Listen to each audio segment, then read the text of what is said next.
வணக்கம். என்னோடய பேர் வந்து கனிமொழி. நான் வந்து என்னோடய ஹஸ்பண்டுக்காக உடம்பு முடியலன்றதுக்காக வந்தேன். அவருக்கு என்னென்ன இருந்துச்சு அப்படின்னா, ஃபீவர் இருந்துச்சு, வாமிட்டிங் இருந்துச்சு.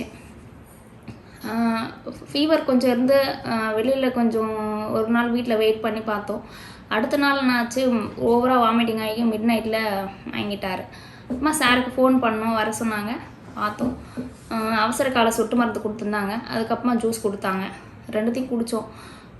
முதல் வேலை குடித்தோம், ரெண்டாவது வேலை குடித்தோம். சார் டெஸ்ட்லாம் பண்ண சொல்லியிருந்தார், டெஸ்ட்லாம் பார்த்துருந்தோம். அதில் பிளேட்லெட் கவுண்ட் வந்து ரொம்ப கம்மியாக இருந்துச்சு. அதே மாதிரி இவர் வந்து கோவிடில் ஃபஸ்ட்டு டோஸ் போட்டிருந்தார். ஸோ அதனால் வந்த இம்பேக்ட் அப்படிங்கிறதுனால வந்து மருந்து வந்து தங்கி குடிக்க சொன்னார். இன்னையோட 6 நாள் ஆச்சு. இது வந்து முதல் நாள் வந்து அவரால் நிற்க முடியல, ரொம்ப மயங்கி அவரால் பேசக்கூட முடியல.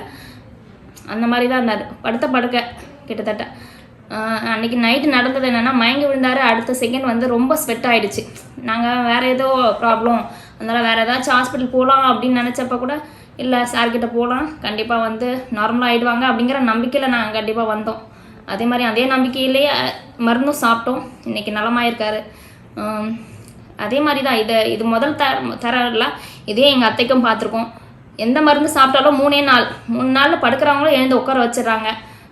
அந்த நம்பிக்கையில் தான் நான் இவருக்குமே வந்தது. ரொம்ப சந்தோஷமாக இருக்குது. இப்போ எப்படி இருக்கு? நல்லா இருக்கேன் சார். ஃபஸ்ட் நாள் வரும்போது ரொம்ப பயந்துட்டேன். நான் திரும்ப இப்போ 4-5 நாள் எழுந்துச்சி உட்காந்து இன்றைக்கி டெய்லி 4 கிலோமீட்டர் வாக்கிங் போகிறேன். பெரிய விஷயம் சார். என்னால் நடக்கவே முடியல, எந்திக்கவே முடியல. நான் முதல் நாள் சாட்டர்டே வரும்போது என்னால் உட்காந்து இருக்கும்போது பார்த்தீங்கன்னா தெரியும், சரியாக உட்கார விட முடியல. இல்லை எந்திச்சு மயங்கிடுவேன் அப்படிங்கிற மாதிரியே மயக்கத்துலேயே இருந்த மாதிரியே இருந்தது. ஃபஸ்ட்டு 2 நாள் ஜூஸ் குடிச்ச உடனே உடம்பு நல்லா தெம்பாயிருச்சு சார். 3ஆவது நாளே உட்காந்து எல்லாத்தையும் சாப்பிட ஆரம்பிச்சிட்டேன். இப்போ ஓகே, இப்போ டெய்லி 4 கிலோமீட்டர் நான் வாக்கிங்கே போகிறேன். ஒன்றும் ப்ராப்ளம் இல்லை, நல்லா இருக்கும் சார்.